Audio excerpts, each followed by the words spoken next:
Hey everybody. We're going to talk about now quadratic functions. So we're going to be looking at a whole bunch of different kinds of functions, and we're going to start here. And so what I've written right here are the two most common ways we'll see our quadratic functions written. This top form is often called standard form, and this bottom one is often called the vertex form. We'll talk more about these in just a few minutes. Um, Here the constants are A, B, and C are constants as well as H and K. Um, there's really no conditions on those constants other than A can't be zero. If A is zero, we don't really have a quadratic. What makes a quadratic is that x squared term. Um, right? It's a family of what we call polynomials, which are just sums of constants and constants times powers of x. Um, and so this is one particular class of polynomials where the highest degree is the squared term, right? And so if a is zero, we don't actually have a squared term. But before we get into how those functions work and what the constants tell us, I just want to take a look at the graph of a quadratic. And quadratic functions have a characteristic shape that we call parabola. Um, and so here's just a typical parabola. Um, what we can think of it as is a U shape, more or less. And there's a few pieces that we'll want to note about it. A couple that I've labeled here. So, for example, just like with any graph, the place where it hits, if it does hit the y-axis, we call the y-intercept. And then parabolas will often have what we call roots. These are the x-intercepts, which will also be just like for any function where the function's output is equal to zero. And then a parabola will also always have what we call a vertex, and that is going to be this minimum point, right? So our graph is coming down and then swoops back up, and that minimum point is the vertex. The graph is symmetric about the vertex. In other words, if I drew this vertical line through the vertex, the graph is a reflection across that line. Let's see. Oh, there are the actual points. So I've shown us one here, but I can change this one, right? So depending on the values of those constants, our parabola might look a bit different. Um, it might even be facing upside down. In that case, that vertex we talked about is no longer the maximum, the minimum point. Now it's the maximum point because we're facing down. And depending on where this parabola is, right, we can see it has a couple of roots. It may only have one root. It's written twice there, but there's actually only one point. And then sometimes it has no root. It doesn't have to go through the x-axis. And we'll look at some of the details of that. But I just want us to see that basic shape, right? Every parabola, whether it's quite wide or quite narrow, still has this characteristic U shape or an inverted U. So let's look now at these forms of our function and see what we can learn from them. So we'll start with the standard form. F of x equals x, ax squared plus bx plus c. So a couple of things. We talked about, we noted that our parabolas might be U-shaped. We say that they open upwards or inverted, opening downward. And that all depends on the value of A. And I think it's relatively easy to see why. As x gets very, very large, I mean, it doesn't even have to be that large. If we put in a number like 100, 100 squared is 100 times bigger than 100. And so this bx term is typically going to be much smaller than the x squared term for values larger. I mean, will be eventually always smaller than x, the ax squared term as x gets larger, right? Because that squared thing, that term is going to dominate. And so if a is positive, that first term is just going to keep getting larger and larger. And no matter how big or small, positive or negative b and c are, ax squared, because of that x squared term, eventually comes to dominate, right? If I have something like 3x squared plus, let's make this really, really large, however many zeros I have there, a billion or something, x plus 999,999, right? Those are really large numbers in a human sense. But as soon as x gets to be, equal to any 10,000 or 100,000 or a million, when you square it, it's getting to be much larger than those. And so even if these happen to be, let's make these negative, right? If those happen to be negative numbers, right? That's a lot of negative, but eventually this x squared becomes more positive than those big negatives. And so no matter what, if that front term is positive, when we get to a trillion x squared, the whole thing is going to be positive and just keep getting larger and larger in the positive direction. And so it's going to be opening up. And if the first term is negative, the reverse is true. So this a controls, if a is greater than 0, then the parabola opens up, meaning it's shaped like this. We can also say the vertex is a minimum in that case.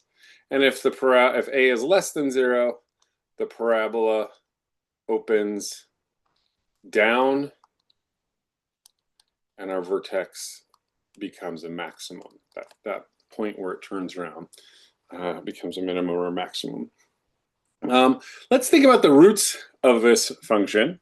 So the roots, right? When we talk about roots of a function, we're looking for places where its value is 0. That's where it's going to intercept the x-axis, right? Not every function has roots. Some have many, many roots.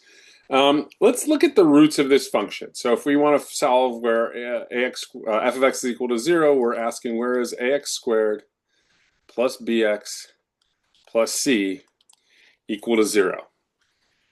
And let's just do a little bit of algebra. I'm going to divide through by a so that we have x squared plus b over ax plus c over a is equal to 0. You may have seen this before. If not, you'll recognize it at the end.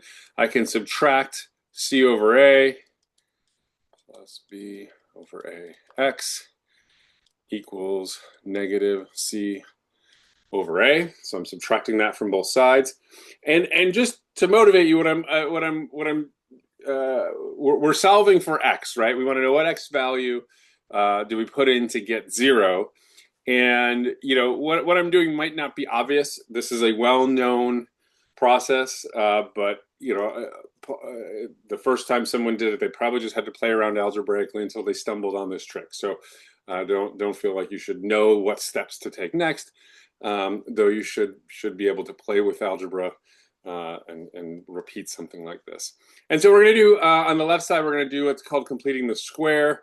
We add half of this middle term and square it. So half of b over a is b over 2a, and we square it, so we get b squared over 4a squared. So I'm just going to add that to both sides. Remember, a is required to not be 0, so all of this is perfectly valid to do. So a couple of things happen. On our left-hand side, let's do this over here. I can factor that. This is the whole reason we completed the square. This becomes x plus b over 2a squared, right? You can go ahead and expand that, and you will get exactly what we have written down over there, plus b over a, x plus b squared over 4a squared. You can go through those steps on your own if you don't believe me. It's probably valuable to do that.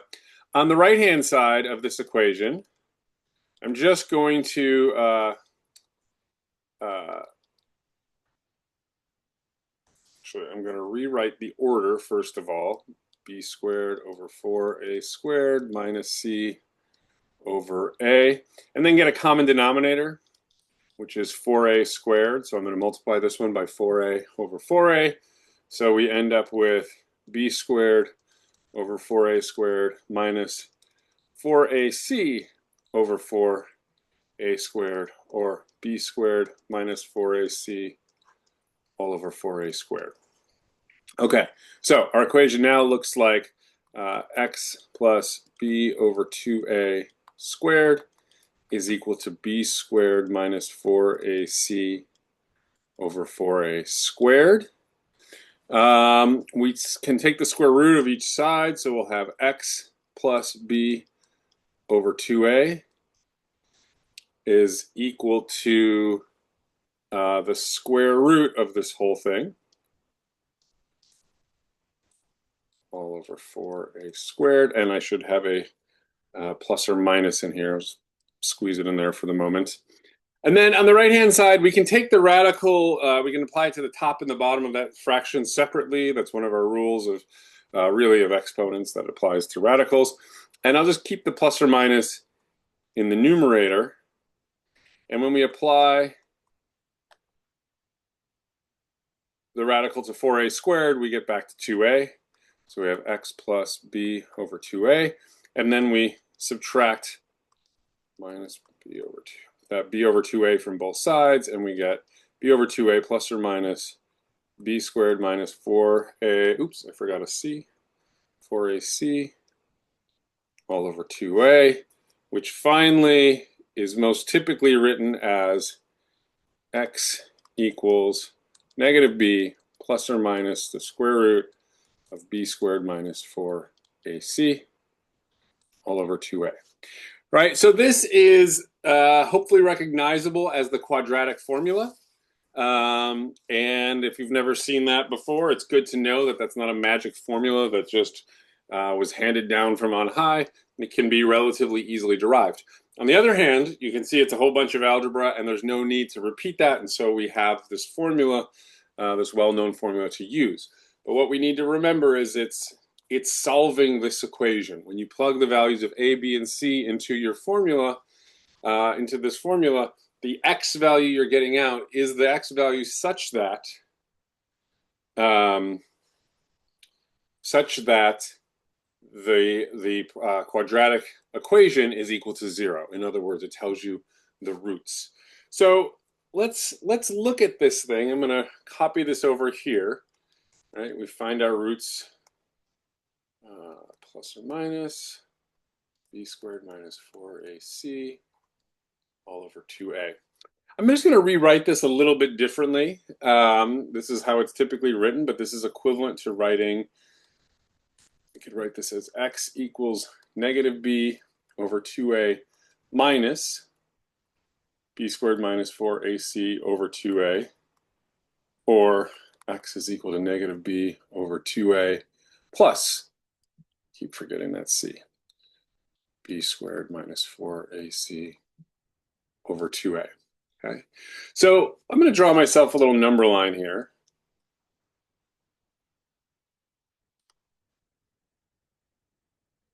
And I'm going to think about the number negative b over 2a. And if I subtract something from it, and we're gonna assume this is positive. So I'm assuming a is positive. If a happens to be negative, we just switch the orders of these things, so it doesn't really change much. The idea I'm getting at will be the same. So let's assume the square root is positive. Let's assume 2a is positive for now. So that means this whole fraction is positive. So if I subtract something from negative b over 2a, I get a smaller number. Right, so negative b over 2a minus, I'm not going to write the whole thing, that thing. And then when we add to it, we get this. So the point I'm making is this number is right in the middle of the two roots. It's right in the middle of the two roots. Okay. And if we go back to our graph, let's give ourselves some roots here. All right. it's pretty clear, especially when we think about the symmetry of this graph, that that means right in the middle of the two roots is also the vertex. Okay, and so this gives us a nice feature that we know the x-coordinate of the vertex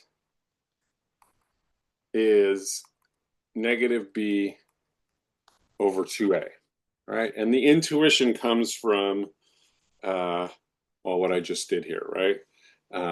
Let's put both of these up. Now, it's true that sometimes we don't have roots, but that formula still holds even when the roots don't exist. But when the roots do exist, it certainly is. There's a nice intuitive way to think about it. And this vertex is also where our axis of symmetry shows up.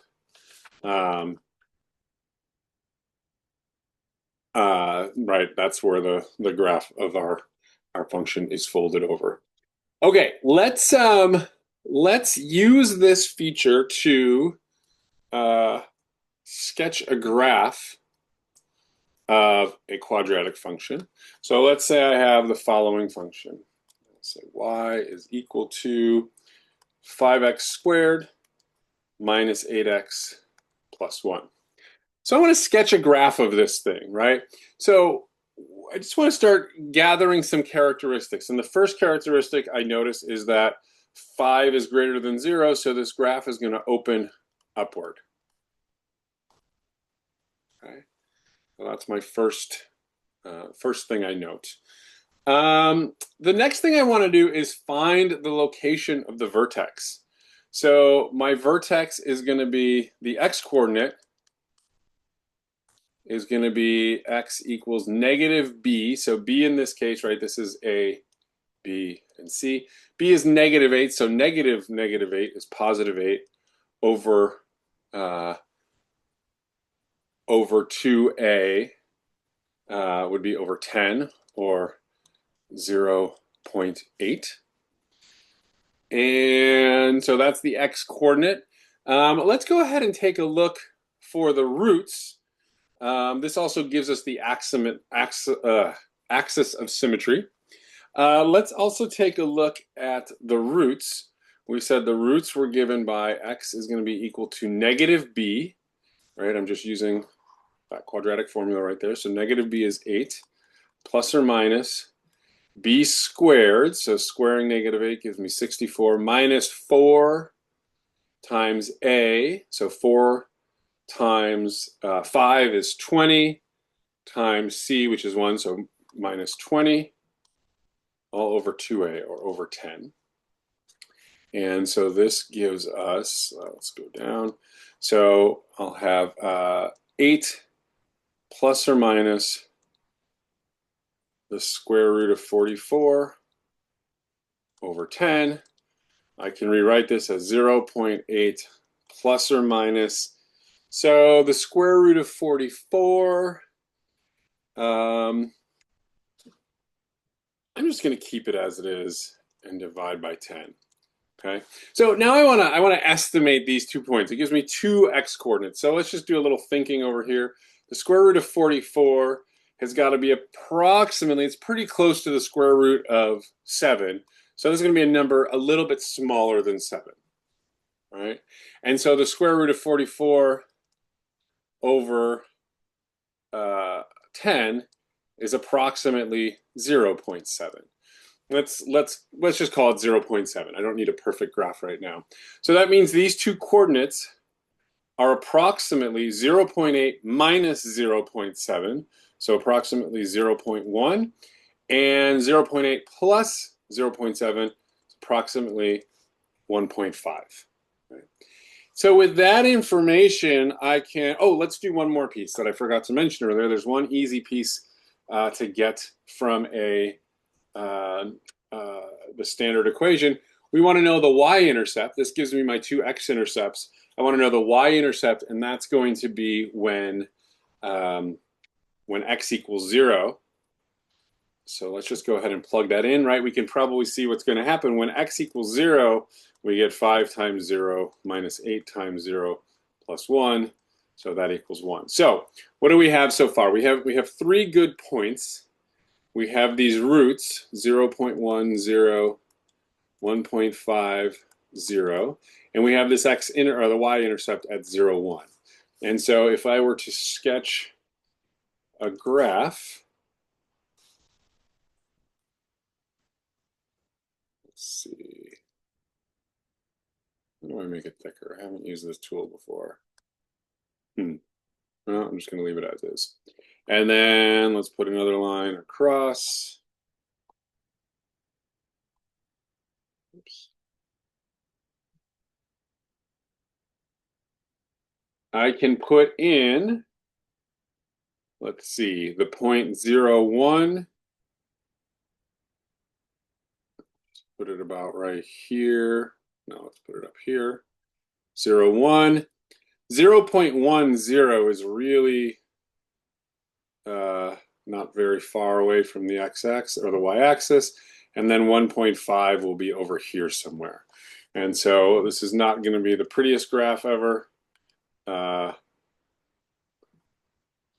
something like, oh, and I know my vertex is happening halfway in between these, so somewhere along this line. So I'll just jot it in right here. If we wanted to find the exact coordinate, we'd have to put 0.8 into this equation, but I'm just going to sketch this graph knowing it's somewhere down here. And so this is pretty terrible. That is a horrible sketch, but I think that's as good as I'm going to be able to do with this tool. Okay. So the main point is gathering the information using the equation. Let's go ahead and do just throw it into Desmos to take a look at what it looks like. We've got 5x squared minus 8x plus 1. So there are our, right, so there's our graphs. Just about 0.1, just about 1.5. There's the, and then our vertex, the y-intercept at 0, 1 is there, and then our vertex at 0.8, which which evaluates down to negative 2.2. So we see that our sketch is relatively similar despite the shaky hand that drew it. Okay, so that gives us an example of using the standard form. Let's go ahead and think about that vertex form that I had written as well. So the vertex form looks like this. F of x equals a, x minus h squared plus k. Okay. So let's think about this in the following way. Let's start with this equation. G of x is simply equal to x squared, right? This is going to be a parabola, goes through the origin, 0, 0. It's got one root at 0, 0. Its axis of symmetry is the y-axis. Right? It's just our classic parabola. Let's do some transformations to this thing, right? So the first transformation I would do is to multiply it by the constant a. Right? And so remember, this is going to be this kind of transformation is a vertical stretch or compression, depending on the size of A. So maybe it stretches the graph up. Maybe it flips it over if it's negative, right? It can do something like that. And then we can also add a number. This is going to be a vertical shift, right? And that number may or may not be positive. It might be positive or negative. And so we could shift up or shift down. So I can't draw that here, but we could move that graph up or down. And then finally, let's do one more transformation. We subtract h on the inside. All right. Now, remember what subtracting on the inside does. This is a little different than the way we wrote transformations before because of that minus in there. If h is positive, then we will be subtracting h, which means we will shift to the right.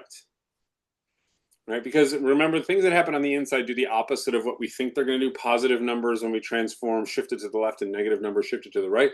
But by putting the negative in the formula, if we think of h as the thing being subtracted, then when it's positive, we're shifting to the right because it's being subtracted. And if h is negative, we'll have x minus, say, -2. X minus -2 will become x plus 2. We shift to the left. And so between h and k, right, k is a vertical shift, h is a horizontal shift. That's going to move the vertex, right? If k shifts it up 1 unit and h shifts it to the right 3 units, that's going to have coordinates of hk. And this is why we call it the vertex form. This form gives us the vertex. It's written right in there, right? And now notice this set of transformations, a times g of x minus h plus k, is equivalent to a, and then we're going to multiply a times g of x. Well, g of x is x squared, but we're not putting x in there. We're putting x minus h in there, and then adding k at the end, and that's just equal to f of x that we had. So this is our vertex form. It's just a series of transformations on the kind of basic function x squared. Let's do this. So let's look at these transformations in action. So here I've set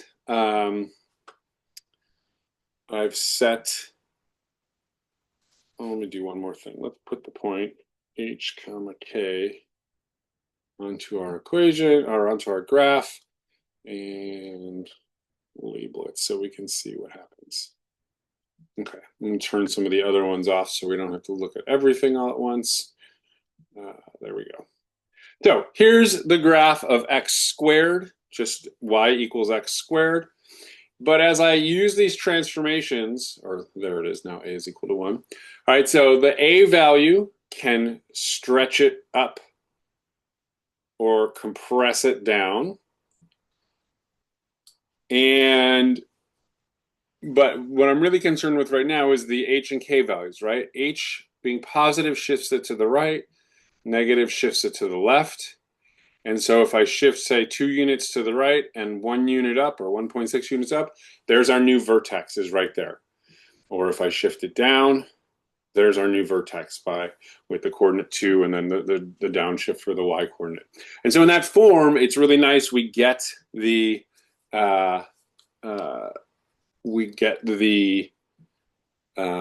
vertex for free.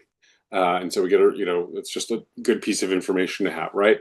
You can imagine that we're often interested in maximums and minimums of things, and so this form gives us the maximum or minimum right away. Whereas with the standard form, we had to do some work to get it, right? Other information is more accessible in the standard form, and so neither form is better. It just depends on what you're trying to do, and really we want to be able to work with both forms. So let's take a look at an example. Let's try to graph. Let's do a sketch of a graph, and then we'll look at Desmos of the equation, quadratic function 3x minus 2 squared minus 4. Okay, so let's just see let's gather some information. Because of that 3, we're opening up. So just put that in. We're going to open up. And the other piece of information we get is the vertex, 2, -4. Okay. Let's get one more piece of information. Let's find the y-intercept, right? The y-intercept is the value of the function when x equals 0. And this is not quite as easy to find here as it was in the standard form. Remember, in the standard form, it's just that last constant, but it's not very hard to compute f of 0. 3 times 0 minus 2 gives us 3 times 4 minus 4 gives us 8. So f of 0 equals 8, which means our graph goes through, I'll just put it over here, goes through the point 0, 8. This is our y-intercept. This is our vertex. So let's sketch a graph here.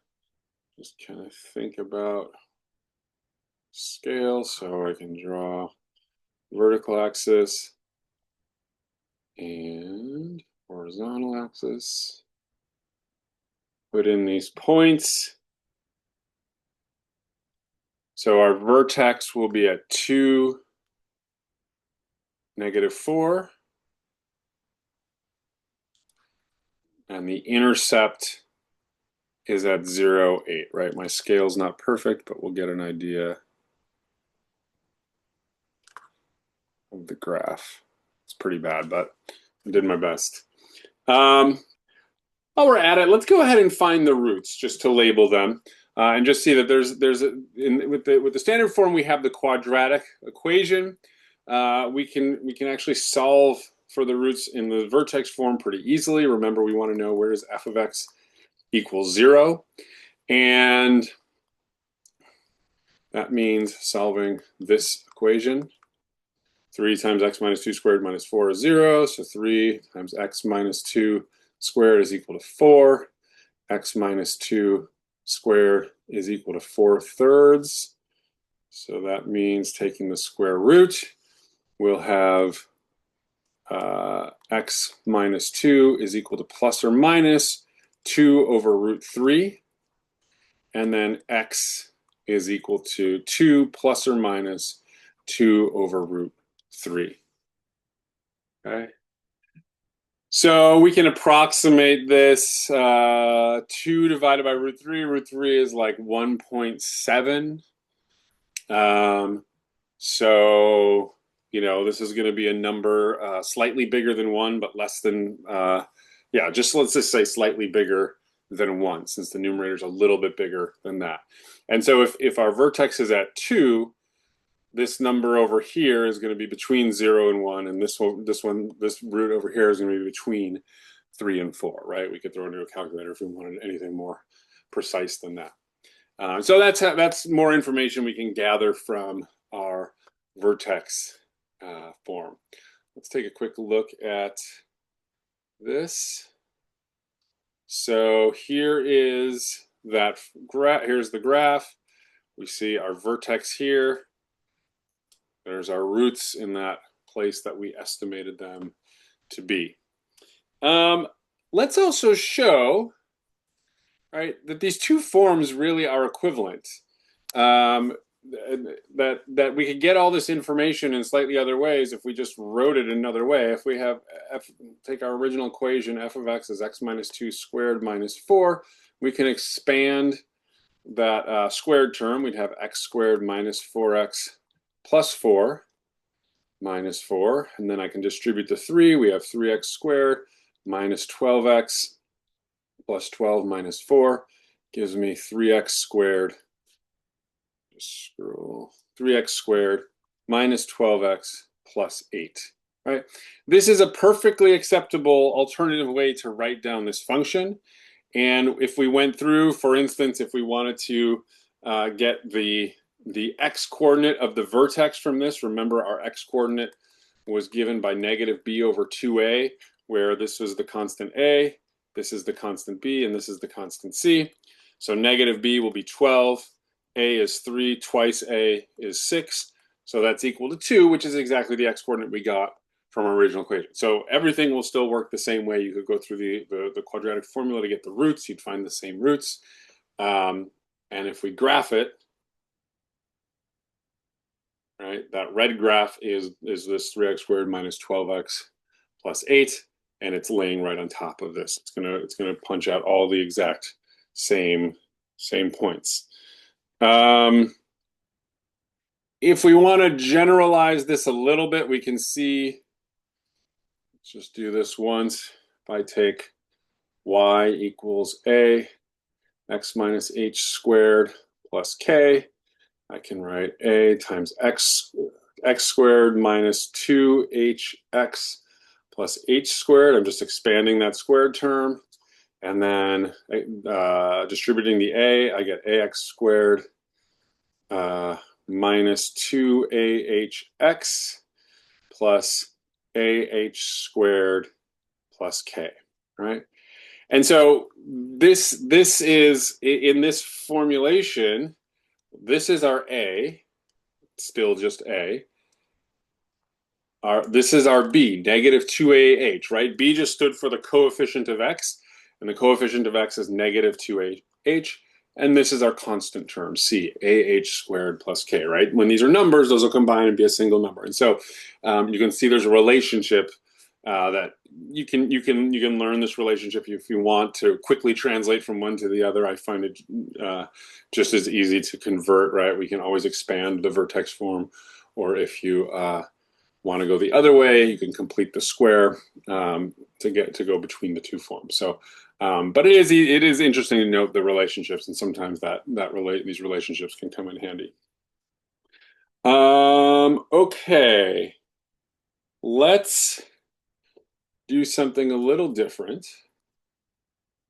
So now, here's a graph, and I want to find, sorry, why am I having trouble talking? I want to find an equation for this graph. I want to find the function for this graph. So if I look at this graph,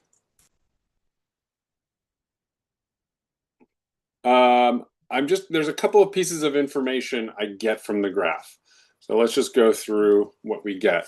First of all, it's in decimal form, but the vertex is labeled is negative 1/3, 4/3. Okay, so that's one piece of information we have. The graph is opening downward, so that means the constant A must be less than 0. And I have the y-intercept at 0, 1. Okay, so we're not always going to have the same information, right? Like the vertex is labeled here, it might not be labeled. And really, this is an exercise in having some data and constructing the quadratic function from it, right? And in this case, the data I happen to have is the vertex and the y-intercept.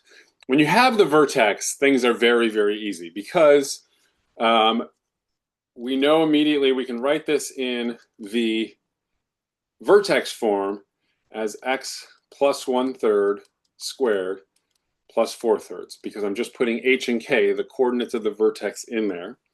To find the a value, we know from the y-intercept that f of 0 is equal to 1.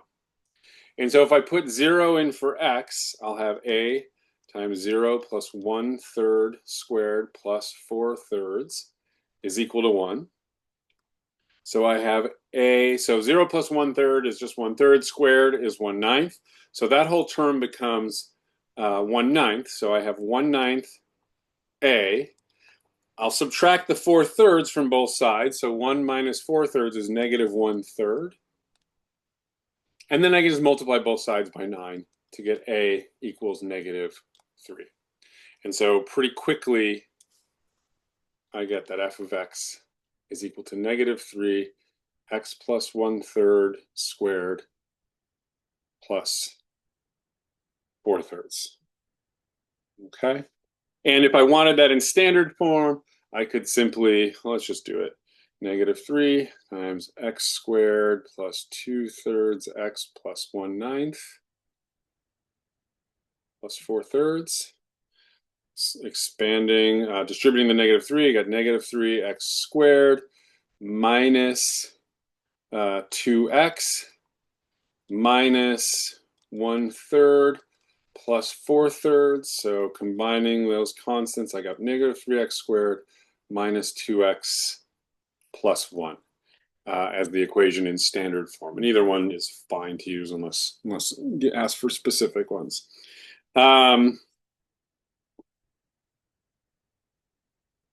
If the point we had wasn't the y-intercept, it still works out, right? This is just a nice, easy equation, f of 0 equals 1. But if I really had any other point on the graph, I could just put in those two values, one for x and one for the output, and you'd have an equation that just has a single variable a that you're solving for. And so that's just always possible. I just chose a nice easy point, right? We could have grabbed the roots. We could have grabbed any of the infinite points on this graph. If you don't have the vertex, things are a little bit trickier, and I'll save that for another time. But okay, a couple more things. Just quickly, I want to talk about the domain and range. This is not too tricky. First of all, the domain is all real numbers because nothing that we're doing here can't be done to any number, right?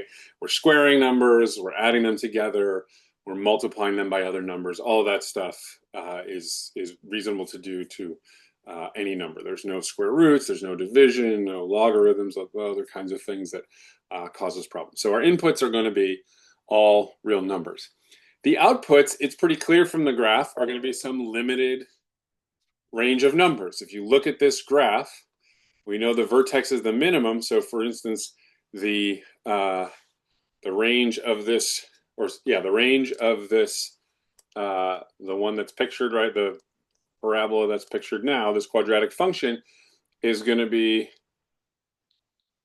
negative 3.1, and it's going to continue going towards infinity, right? If our graph happens to be flipped upside down, let's just change it to something else. Here's a new range. This would be from negative infinity to 3.7, right?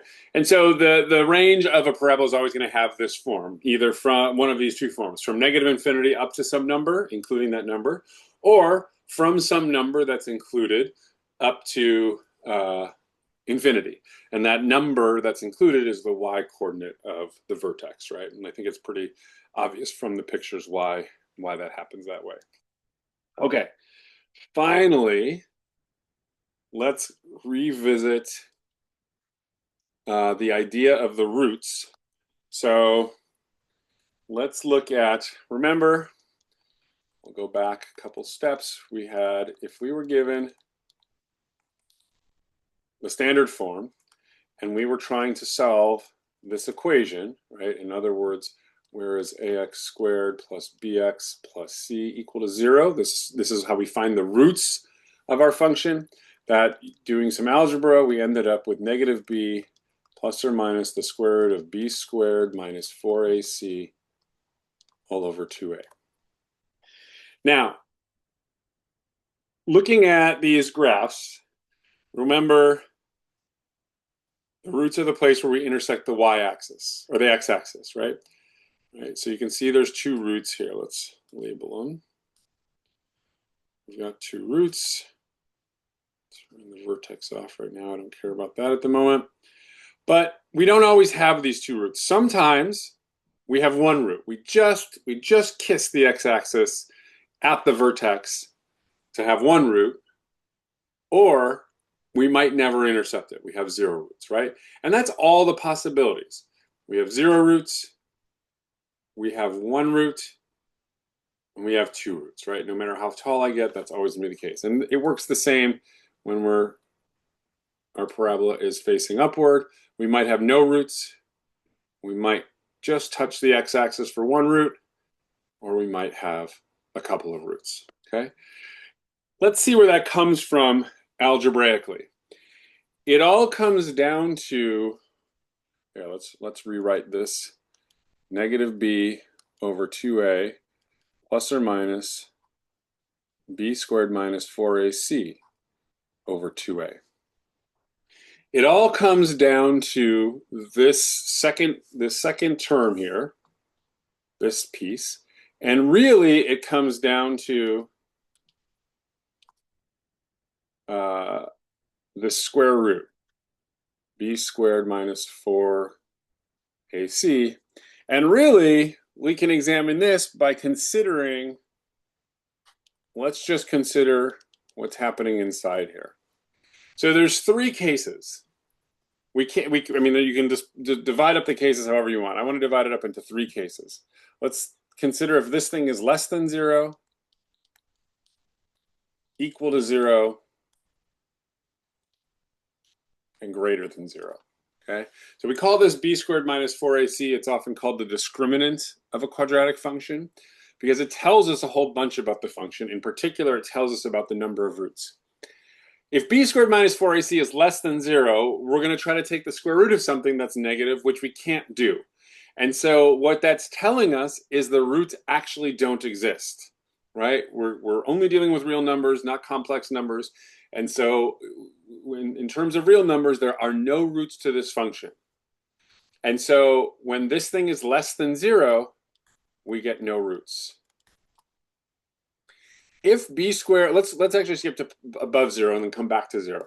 If b squared minus 4ac is greater than 0, so it's some positive number, it'll have a square root, and we'll take that number and add it and subtract it to negative b over 2a to get two different numbers, and those two numbers will be the roots.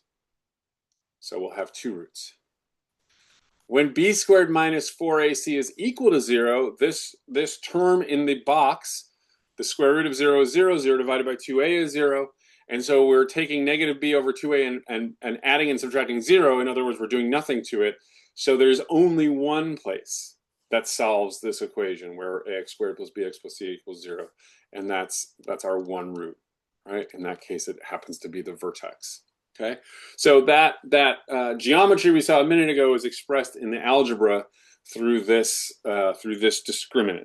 So, for example, let's look at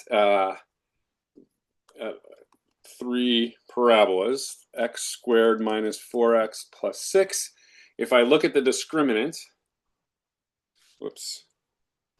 b squared, so negative 4 squared minus 4 times a in this case is 1, times c, we get 16 minus, that c is supposed to be a 6, 16 minus 24, which is less than 0. So this parabola should have no roots. Let's take a quick look at it. Here we go. Sorry, let me pull this over so we can see it. Okay. And so let me change my constants here. We have a equals 1, b equals negative 4, and c is going to be equal to 6.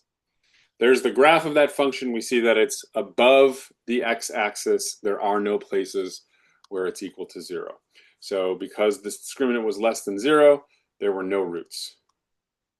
Okay. Now let's look at y equals x squared minus 4x plus 4. Now our discriminant is b squared, so negative 4 squared minus 4 times a times c. That's going to be 16 minus 16, or 0. So there should be one root, right? So here all I've done is change the c value to 4. Our vertex just barely hits the x-axis at that one point, and so that is the only root to the function. And then finally, let's just slide this down a little bit further.